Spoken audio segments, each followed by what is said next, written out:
조선의 새벽은 모두에게 같은 빛으로 찾아왔습니다. 하지만 그 하루의 무게와 선택지는 사람마다 달랐습니다. 한양의 기와지붕 아래서도 먼 농촌의 논두렁에서도 사람들은 각자의 자리에서 하루를 열었습니다. 누군가는 붓을 들었고 누군가는 장부를 넘기고 지게를 붙잡으며 하루의 몫을 세웠습니다. 같은 시대를 살았지만 그들이 지나갈 수 있는 문과 고개를 들 수 있는 순간은 달랐습니다. 조선에서 하루를 깨우는 것은 해만이 아니었습니다.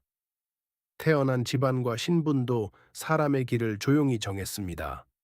사랑채의 등잔, 관청의 종이, 논이 흙과 마당의 빗자루가 한 시대의 질서를 보여줍니다. 이 영상은 왕의 이름보다 낮은 곳에서 하루를 견디고 가족을 지킨 사람들의 시간을 따라갑니다.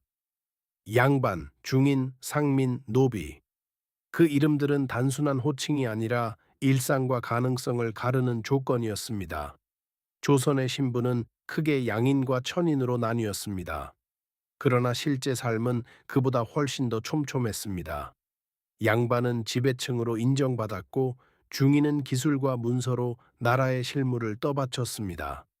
상민은 다수의 백성이었습니다. 농민, 장인, 상인이 조선 사회의 밥과 물건을 만들었습니다. 노비와 천민에게 신분은 선택이 아니었습니다. 몸의 노동과 가족의 미래까지 질서 안에 묶였습니다. 신분은 집의 크기만 가른 것이 아니었습니다. 공부할 시간, 세금을 내는 방식, 혼인의 길도 달라졌습니다.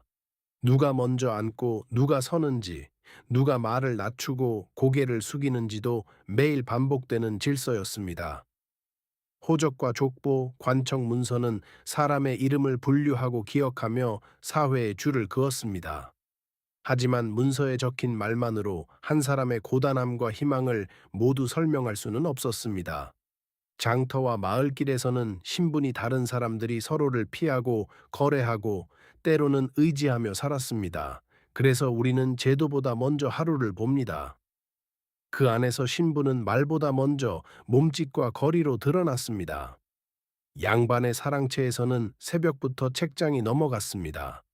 글 공부는 취미가 아니라 가문의 미래와 명예였습니다.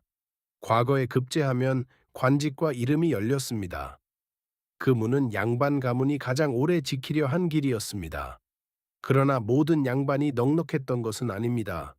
벼슬에서 멀어지면 체면과 가난이 같은 방에 남았습니다. 낡은 책상과 빈 곡식 항아리는 신분의 이름과 실제 생활 사이의 거리를 조용히 보여줍니다. 양반의 이름은 힘이었지만 그 이름만으로 밥상이 채워지거나 빚이 사라지지는 않았습니다. 중인은 양반과 상민 사이에 있었습니다.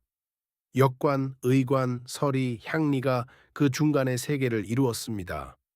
그들은 낮춰 보이기도 했지만 관청과 시장의 실제 흐름을 누구보다 가까이에서 알고 있었습니다. 의관은 약재를 고르고 맥을 짚었습니다. 병 앞에서 신부는 잠시 흐려지는 듯 보였습니다. 그러나 방 안의 말투와 앉는 자리는 여전히 사람들의 관계와 거리를 또렷하게 정리했습니다. 서리는 장부 속 숫자를 옮겼습니다.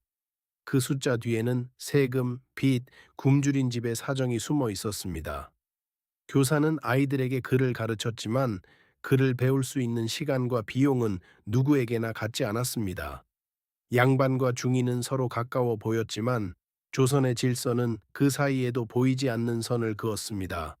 상민은 조선 백성의 다수를 이루었습니다. 그들의 하루는 논과 밭, 집안일과 시장에서 이어졌습니다. 농부는 물길을 열고 모를 살폈습니다. 하늘의 비와 관청의 세금이 동시에 걱정이었습니다. 가족이 접는 옷감과 곡식 자루는 집안의 생계이자 나라의 바칠 몫으로 계산되었습니다.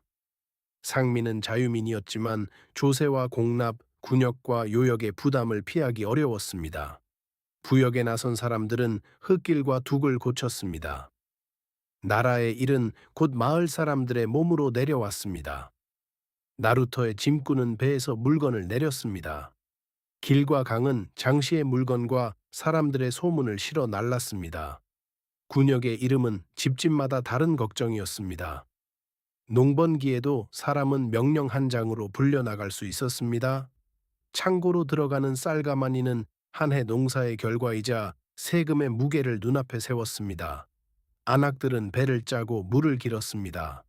가족을 먹이는 노동은 장부보다 오래 집안에 남았습니다. 장터에서는 농산물과 옷감, 생선과 소문이 오갔습니다. 신분도 그 붐비는 길 위에서 마주쳤습니다. 어떤 상민은 부를 모았고 어떤 양반은 이름만 남긴 채 가난해졌습니다.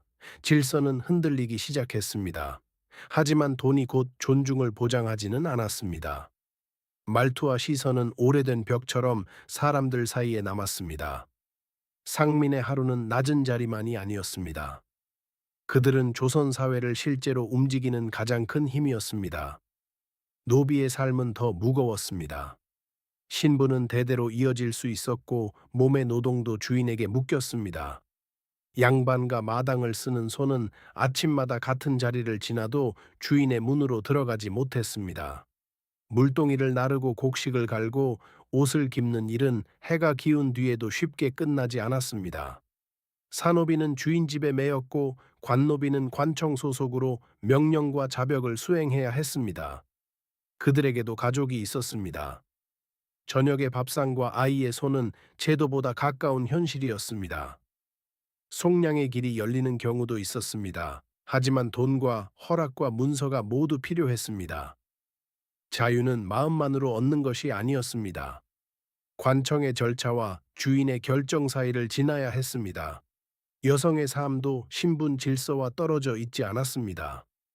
안채는 조용했지만 결코 역사밖이 아니었습니다. 제사 준비와 혼인 관계, 살림의 운영은 가문을 이어가는 중요한 책임이었습니다. 양반과 여성은 예법과 가문의 이름 속에 묶였고 상민 여성은 바틸과 길쌈을 오가며 생계를 붙들었습니다. 노비 여성의 노동은 더 낮은 곳에서 보이지 않게 쌓였습니다. 그 손도 조선의 하루를 만들었습니다. 밥상에서도 신분은 보였습니다. 누가 먼저 먹고 누가 기다리는지가 집안의 질서를 말했습니다. 그러나 웃음과 걱정, 가족을 향한 마음은 신분표 안에 모두 적히지 않았습니다. 조선 후기로 갈수록 신분제는 단단해 보이면서도 안쪽에서 조금씩 흔들리고 있었습니다. 전쟁 이후의 혼란, 국가 재정의 어려움, 시장의 성장과 돈의 흐름이 오래된 질서를 흔들었습니다. 장터의 돈과 물건은 사람들을 새롭게 만나게 했습니다. 낮은 자리에도 정보와 기회가 먼저 닿았습니다. 엽전과 문서는 누군가에게 희망이었습니다. 이름을 바꾸고 가족의 미래를 바꾸려는 길이 되었습니다. 하지만 변화는 모두에게 공평하지 않았습니다. 돈이 있어야 했고 허락이 있어야 했으며 문서도 필요했습니다. 어떤 상민은 부를 모아 족보와 호적의 세계에 다가갔습니다. 어떤 양반은 가난 속에 체면을 지켰습니다. 몰락한 양반과 부유한 상민이 같은 길을 지날 때 신분과 재산은 서로 다른 말을 했습니다. 중인층은 전문 지식과 네트워크로 세계를 넓혔습니다. 역관과 의관, 서리는 변화의 감각을 알고 있었습니다.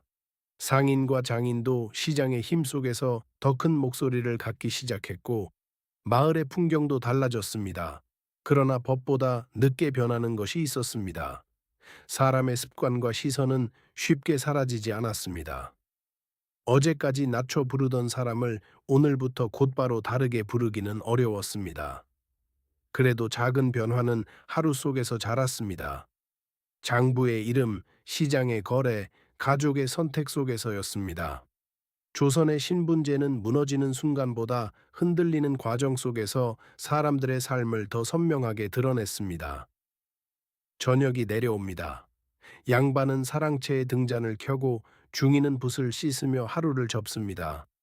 상민은 빈지게를 내려놓고 노비는 아이의 손을 잡고 어둠 속 집으로 돌아갑니다.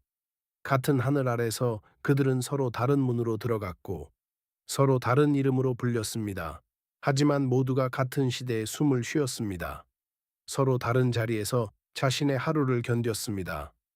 조선의 신분은 사람을 나누었지만 그 안의 삶은 언제나 제도보다 넓고 복잡했습니다.